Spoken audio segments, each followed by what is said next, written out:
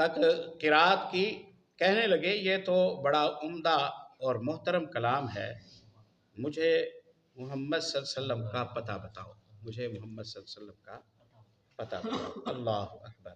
آپ نے دیکھا کہ آنے والا کس مقصد سے آتا ہے، اور اللہ جب ارادہ کرتا ہے تو کیسے رخ کو موڑ دیتا ہے۔ سبحان اللہ، سبحان اللہ۔ سیدنا خباب، سیدنا عمر رضی اللہ عنہ کا کہ یہ فقرے سن کر اندر سے باہر آئے، کہنے لگے کہ عمر خوش ہو جاؤ، مجھے امید ہے رسول اللہ نے جمعرات کی رات تمہارے متعلق جو دعا کی تھی، اے اللہ عمر ابن خطاب یا ابو جہل ابن ہشام کے ذریعے اسلام کو قوت پہنچا، یہ وہی دعا ہے۔ اس وقت رسول اللہ صلی اللہ علیہ وسلم کوہ صفا کے پاس والے مکان میں تشریف فرما ہے۔ پناہ دینے والے پر جان قربان ہماری، ارقم ابن ابی ارقم، جس نے مکان ان حالات میں اہل اسلام کے لیے کھول دیا۔ سبحان اللہ۔ یہ سن کر سیدنا عمر رضی اللہ عنہ نے اپنی تلوار حمائل کی اور اس گھر کی طرف آ کر دروازے پر دستک دی۔ ایک آدمی نے اٹھ کر دروازے کی دراز سے جھانکا تو دیکھا کہ عمر حمائل، تلوار حمائل کیے موجود ہیں۔ لپک کر رسول اللہ صلی اللہ علیہ وسلم کو اطلاع دی اور سارے لوگ سمٹ کر یکجا ہو گئے۔ سیدنا حمزہ رضی اللہ عنہ نے پوچھا کیا بات ہے؟ لوگوں نے کہا عمر ہے۔ سیدنا حمزہ نے کہا کہ بس عمر ہے، دروازہ کھول دو، اگر وہ خیر کی نیت سے آیا ہے تو اسے ہم خیر عطا کریں گے، اور اگر کوئی برا ارادہ لے کر آیا ہے تو ہم اسی کی تلوار سے اس کا کام تمام کر دیں گے۔ اللہ اکبر۔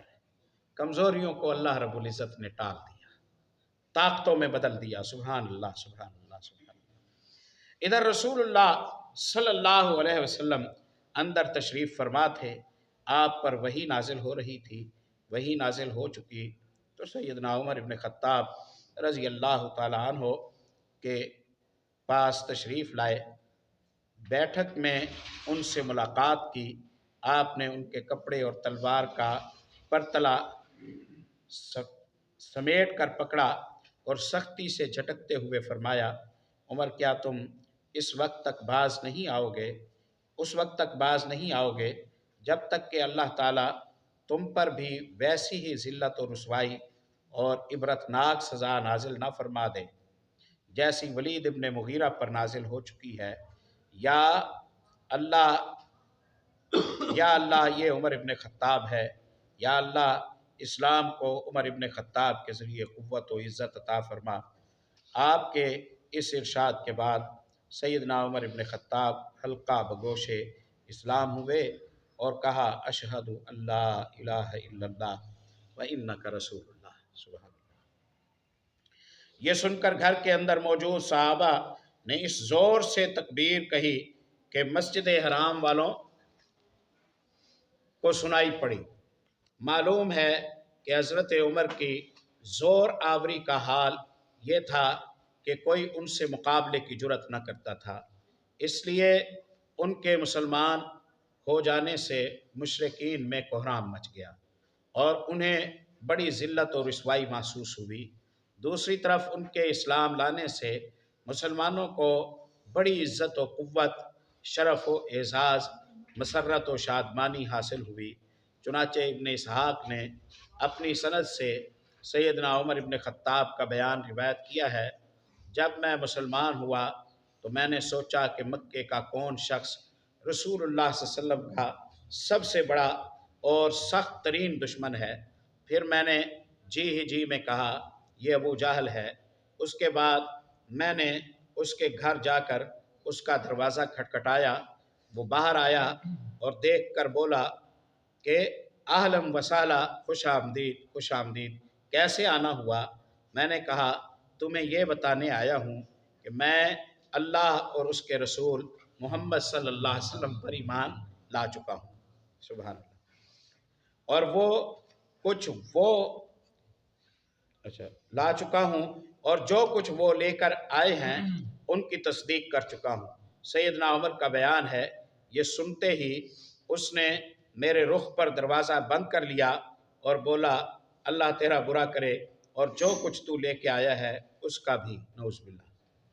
امام ابن جوزی نے سیدنا عمر رضی اللہ عنہ سے یہ روایت نقل کی ہے کہ جب کوئی شخص مسلمان ہو جاتا تو لوگ اس کے پیچھے پڑ جاتے، اسے زد و کوب کرتے اور وہ بھی انہیں مارتا۔ اس لیے جب میں مسلمان ہوا تو اپنے ماموں عاصی ابن ہاشم کے پاس گیا اور اسے خبر دی۔ وہ گھر کے اندر گھس گیا، پھر قریش کے بڑے آدمی کے پاس گیا، شاید ابو جہل کی طرف اشارہ ہے، اور اسے خبر دی اور وہ بھی گھر کے اندر گھس گیا۔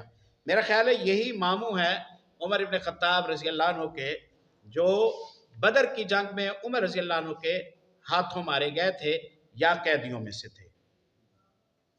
ابن ہشام اور ابن جوزی کا بیان ہے جب عمر رضی اللہ عنہ مسلمان ہوئے تو جمیل ابن معمر جمحی کے پاس آئے۔ یہ شخص کسی بات کا ڈھول پیٹنے میں پورے قریش کے اندر سب سے زیادہ ممتاز تھا۔ جس بندے میں جو صلاحیت ہے اس کی اس صلاحیت کو اسلام کی خدمت میں لگا دو۔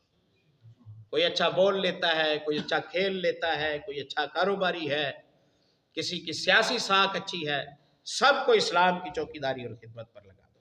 سبحان اللہ، ممتاز تھا جمیل ابن معمر جمحی۔ سیدنا عمر رضی اللہ عنہ نے اسے بتایا کہ وہ مسلمان ہو گئے ہیں۔ اس نے سنتے ہی نہایت بلند آواز سے چیخ کر کہا خطاب کا بیٹا بے دین ہو گیا۔ حضرت عمر اس کے پیچھے ہی تھے، بولے یہ جھوٹ کہتا ہے، میں مسلمان ہو گیا ہوں۔ بہرحال لوگ حضرت عمر پر ٹوٹ پڑے اور مار پیٹ شروع ہو گئی۔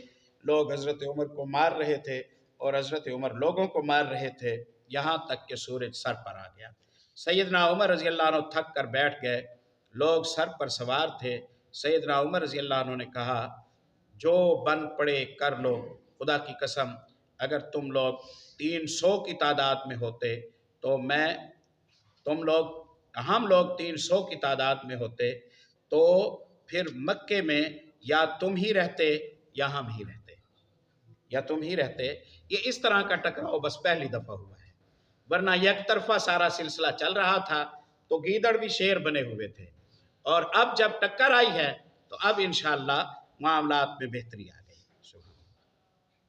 ہو گیا جی ٹائم؟ 5 منٹ ہیں۔ اس کے بعد قریش نے اس ارادے سے سیدنا عمر رضی اللہ عنہ کو کہ گھر پر حلہ بول دیا کہ انہیں جان سے مار ڈالیں۔ یہی آخری حربہ ہے۔ چنانچہ صحیح بخاری میں ابن عمر رضی اللہ تعالیٰ عنہ سے مروی ہے، سیدنا عمر رضی اللہ عنہ خوف کے حالت میں گھر کے اندر تھے کہ اس دوران ابو عمرو ابن وائل سہمی آ گیا اور وہ دھاری دار یمنی چادر کا جوڑا اور ریشمی گوٹے سے آراستہ کرتا زیب تن کیے ہوئے تھا۔ عاص ابن وائل وہی عمرو ابن عاص رضی اللہ عنہ کا والد، اس کا تعلق قبیلہ سہم سے تھا، اور یہ قبیلہ جاہلیت میں ہمارا حلیف تھا، قبائل جیسے ایک دوسرے کے دوست ہوتے ہیں۔ اس نے پوچھا کیا بات ہے؟ سیدنا عمر رضی اللہ عنہ نے کہا میں مسلمان ہو گیا ہوں، اس لیے آپ کی قوم مجھے قتل کرنا چاہتی ہے۔ عاص نے کہا یہ ممکن نہیں۔ عاص کی یہ بات سن کر مجھے اطمینان ہو گیا۔ اس کے بعد عاص وہاں سے نکلا اور لوگوں سے ملا۔ اس وقت حالت یہ تھی کہ لوگوں کی بھیڑ وادی میں کھچا کچ بھری ہوئی تھی۔ عاص نے پوچھا کہاں کا ارادہ ہے؟ لوگوں نے کہا خطاب کا بیٹا مطلوب ہے جو بے دین ہو گیا ہے۔ عاص نے کہا اس کی طرف کوئی راہ نہیں۔ یہ سنتے ہی لوگ واپس چلے گئے۔ ساکھ والا انسان تھا، اس نے ٹال دیا۔ یہ اللہ کی طرف سے مدد تھی، ورنہ عاص ابن وائل کی جو موت ہے وہ کفر اور شرک کی حالت میں ہوئی ہے۔ اور اس طرح کی جو تعاون کی جو صورت ہے یہ تو خود رسول اللہ صلی اللہ علیہ وسلم کے لیے بھی مطعم ابن عدی نے کی تھی۔ جب آپ صلی اللہ علیہ وسلم آگے پڑھیں گے طائف سے واپس آئے تو مطعم ابن عدی کی طرف پیغام بھیجا کہ دستور کے مطابق امان کے ساتھ مجھے مکے میں داخل ہونا ہے، اگر تم امان دو تو میں مکے میں آ جاؤں۔ تو یہ شخص یعنی مطعم ابن عدی اپنے جوان بیٹوں کو مسلح کر کے سوار ہو کر آیا اور محمد صلی اللہ علیہ وسلم کو مکے کے اندر لے آیا، مکے کے اندر